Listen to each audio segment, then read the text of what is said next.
Hi, Betty. Guess what? It is still Advent, isn't it? And how do you know in your house when it's Advent? What are some of the things that you do in your house to celebrate Advent? Do you have anything special? I have 2 Advent calendars. One has chocolate and one has like stuff.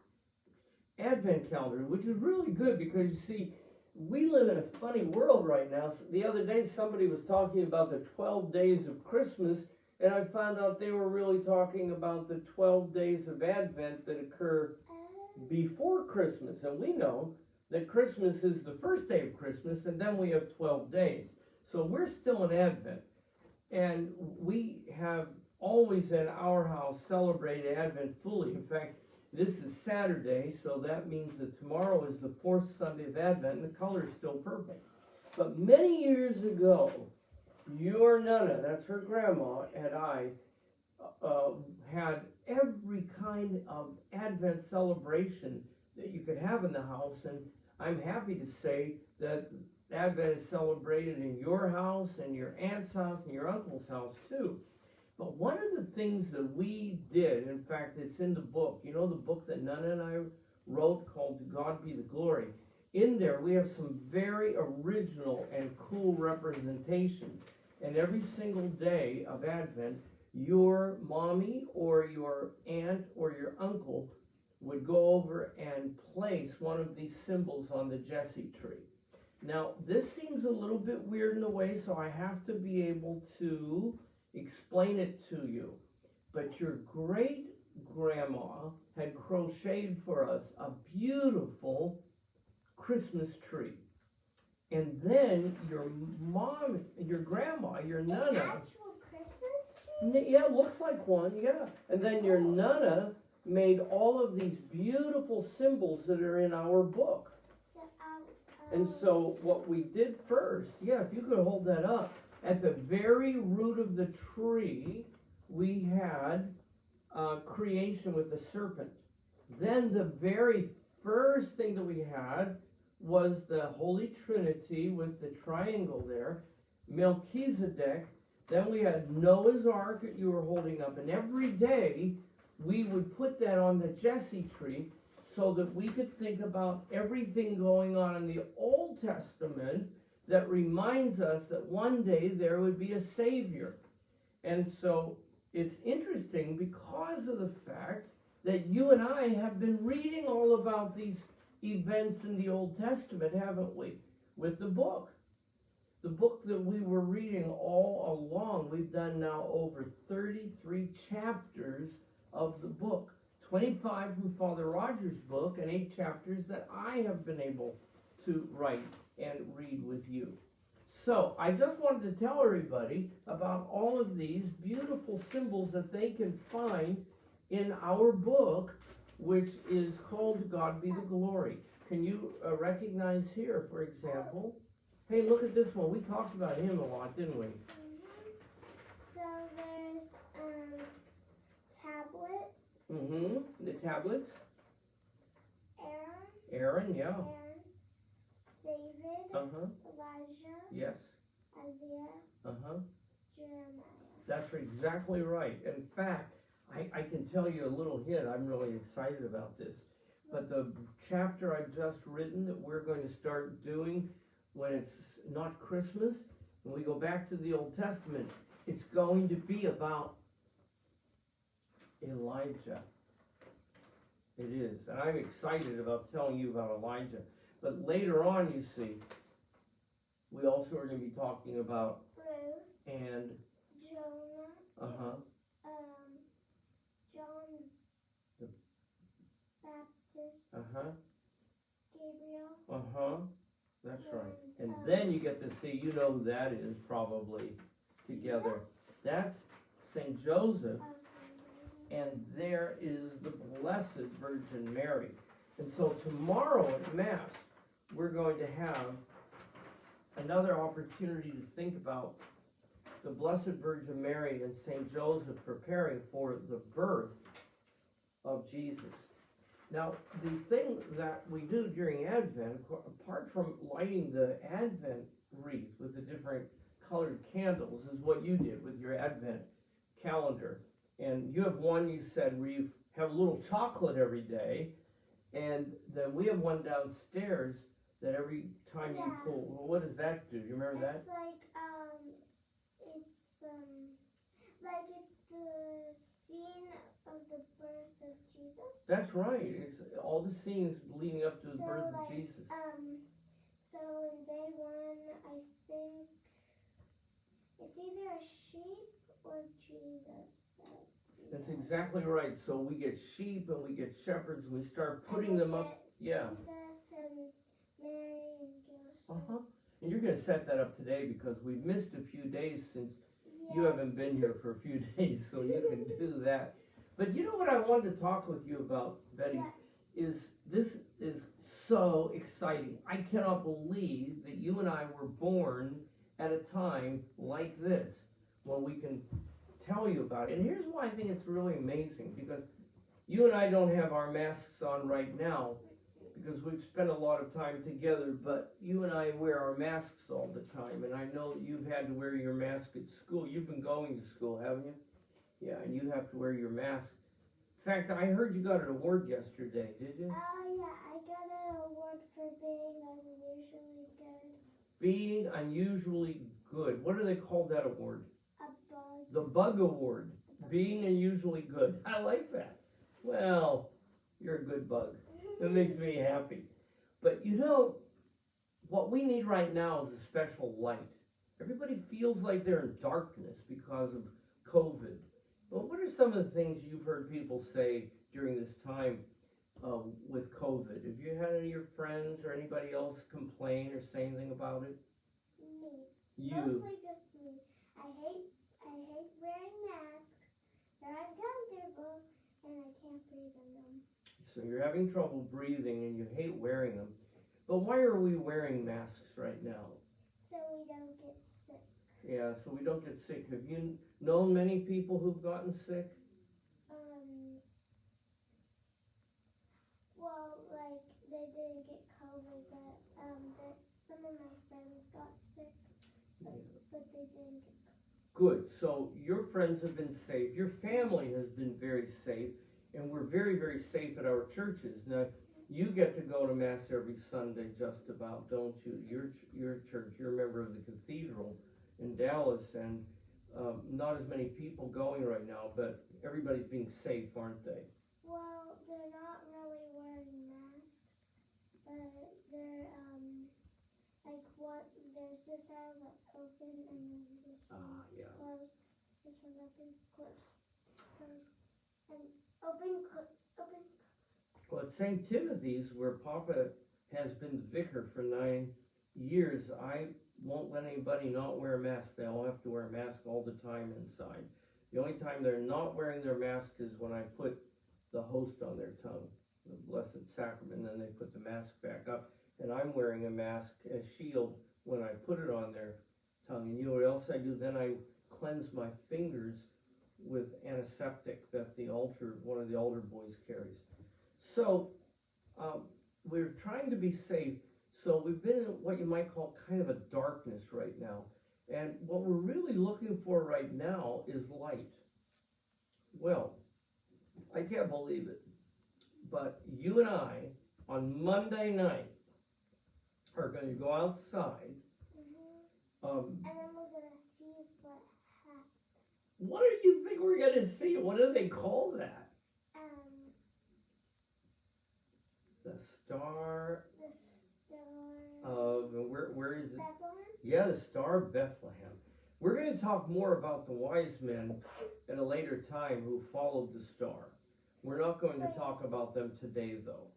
But is that the New Testament? It is the New Testament. That's right. And we've been working on the Old Testament. But it's interesting because in the Old Testament, it predicted this. You know what I mean by predicted? It said all this was going to happen. And so if we would read the Old Testament carefully, which is why I like reading it to you every week, we find out that the Old Testament was already talking about Jesus, already talking about his birth. and already talking about the fact that he would be born of the house of David. And we've spent a lot of time talking about King David, haven't we? Yeah. And also, as we looked at the Jesse tree, that's named after King David's daddy, Jesse. So let's think a little bit about this. I want you to think about this star. You've looked up in the sky before. You've seen stars up there, haven't you? Not really. I don't really see stars. I just see helicopter lights.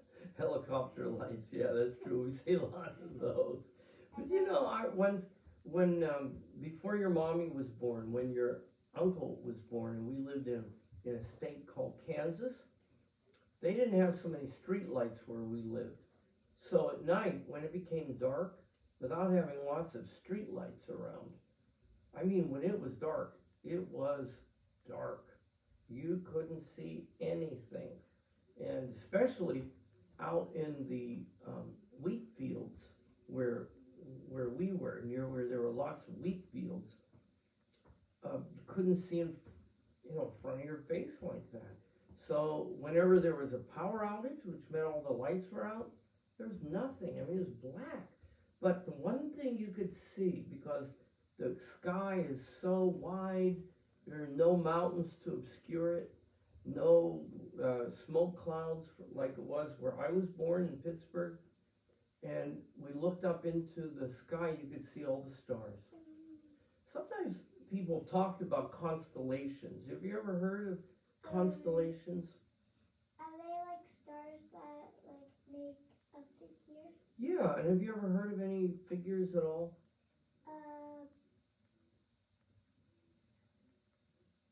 You ever heard about the big, yeah? And the Big Dipper. The Big Dipper? And The little, small, and the little. and the Little Dipper. So you've seen those. But what's going to be interesting is if you're used to going out and looking up in the sky and seeing these things, it's going to be totally different this Monday night. Because what's going to happen, it's not going to be a star, even though the people called it a star. It's going to be several planets that are kind of lined up and really close. Because, you know, all these planets are going around the sun. What do you know about the Earth? It goes around the sun. It does. And so this Monday is also going to be the shortest day of the year. It's called the winter solstice.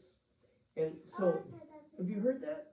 Yeah. So what happens is there are two planets in particular that are going to line up on Monday night. And one is called Jupiter. And the other one is called Saturn.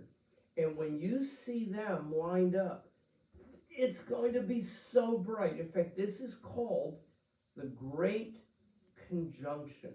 The Great Conjunction. Now, this kind of a conjunction, not as bright as this one, but where you at least have some kind of lining up, takes place almost every 20 years.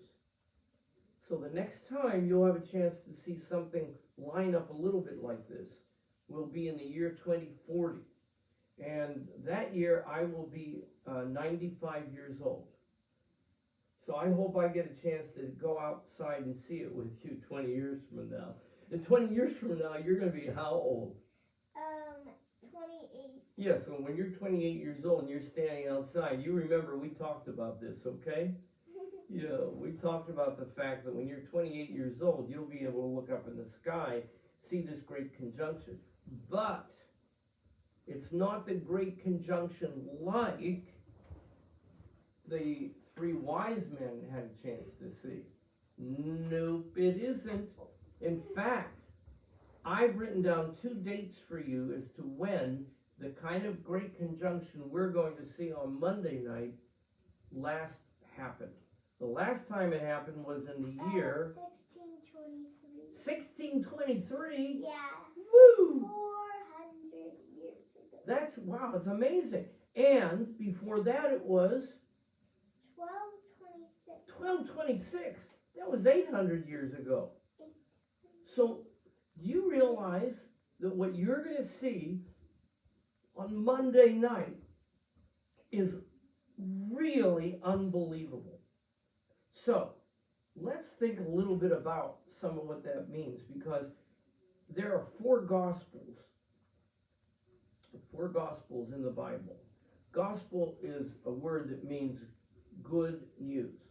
And so we have Matthew, Mark, Luke, and John. And I remember when you were in preschool, you memorized all the books of the Bible. I couldn't believe it. Here you are, this little preschooler, and you memorized all the books of the Bible. I know. But when you did that for me, and you said that, I almost cried to think that my granddaughter could recite all the books of the Bible, because I have to tell you, I know a lot of adults who haven't bothered to memorize the books of the Bible. But at least know the first four for now. Matthew, Mark, Luke, and John. Now, Luke's gospel, oh, it's unbelievable. All the beautiful stories about the birth of Jesus, they're all in Luke's gospel. But Matthew, it goes into detail talking about the star in the east. But the thing that we need to look at is that what language do you and I speak? What's the language we speak? English. Yeah, we speak English. But Some Italian we speak. Any other languages that you've heard me speak, or we speak in the house? You've heard me speak Swedish. Something. Yeah, I'll do a little nursery. Kommer ni på en hus, versi en hus. That's a little nursery rhyme. Yeah, in Swedish. And you've heard me speak Latin, and you've heard us speak Spanish, right? And you've been to places where you hear Spanish, right? You live in Dallas, so you get to hear Spanish. But you know something. Okay. And then I've read things to you in French when you were a little baby. Now I'm telling you this because when you know all those languages and you look at them, guess what? When they wrote the Bible, do you think it was written in English? Because there wasn't an English language yet. So all these old Bible verses, all these chapters, all these stories were written in another language. I'm gonna guess Egyptian? Well, there's some Egyptian. Actually, we do have some texts that are Egyptian. But they were primarily Hebrew and Greek. And then there was a language not as rich called Latin, not as rich when it comes to the breadth or how big these words are that can help us. For example, I can say, I love Betty, and that means that there's one word for love, that I love you. But if I were talking with you in Greek, there's 4 words for love in the Greek language. And so the Greek language tells us a great deal more. And there's a Greek phrase that is used whenever it talks about the star in the east. But it doesn't translate star in the east. When it's written in Greek in Matthew's gospel, when you look at it, it would really translate something more like a wandering star or a planet. And so just because it says star in the east in English in Matthew, we can't argue that that's exactly what it was. It, in the Greek language, gives us the idea that it was kind of a wandering star or a planet, would be another way of translating this particular phrase, ente anatol. So looking at that means that these planets are moving. Now I'm going to give you an idea of what this is like. Have you ever seen a horse race? Where they all line up, 1, 2, 3, 4, no. Have you ever seen a dog race? 1, 2. Have you ever seen people race where they line up in several different lanes? It's okay, but it's like the big highways in Dallas. Pretend that on one of the big highways that all the cars had to stop. And then what happened is they started moving. So the cars all moved at the same time. And then you could say, the Chevy on the right is going faster than the Ford in the left, and it's going faster than the Chrysler in the third lane. And the Nissan is going faster Than the Chevy. And the Chevy's going slower than Yeah. That's what you do. You kind of watch these the races. Nissan. Well, think of it this way. Think of this circle. And think of the sun being here. Think of this circle with the races go all the way around, all the way around. Here, make you dizzy, follow my finger, right. And then what happens is eventually this car and this car are kind of close by, but if you think of it in terms of Jupiter and Saturn, that's what's going to happen. They're each in their orbit going around the sun, and on Monday night they're going to line up. And when they get lined up, they are going to be so bright. And I'm excited about that. So, what I'm going to tell you about, I'm going to tease you a little bit. What a tease sometimes means. I'm going to tell you a little bit about something. And then later we're going to find out more about it. Now, once upon a time, we'll talk more about them when it gets closer to Epiphany.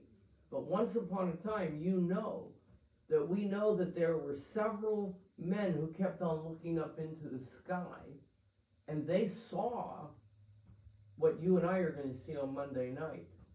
And they had been told that something important. Let me look. There's some cobwebs up there that I didn't clean. I don't see it. You don't see them? Okay. And so what's going to happen Monday night is it's going to be a reminder of what we're going to talk about, and pretend for just a moment that we saw the star. I really don't see the cop. And what we're going to remember, Betty, is this. What? At least at one point, some people decided to follow that star, didn't they?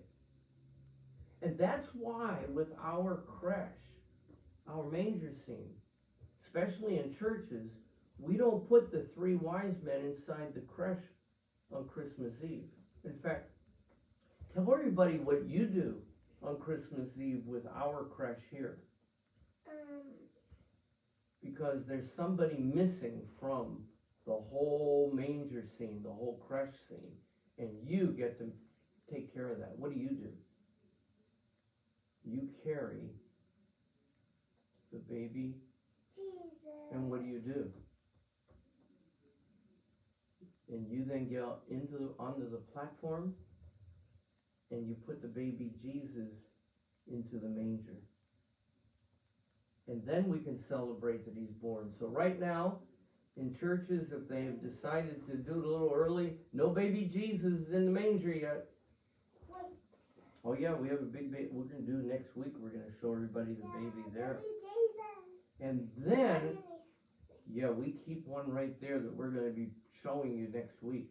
Then what happens is, we look over in the other side of the house, and there's the three wise men, because they haven't made it yet, because they're traveling. Why are they from a great distance? But what are they following, Betty?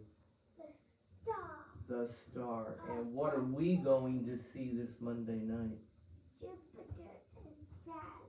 And we're going to say that that's what they called it, and it's called the Star of. And you know what I'm here to tell you? I'm going to tell you this, sweetheart. What?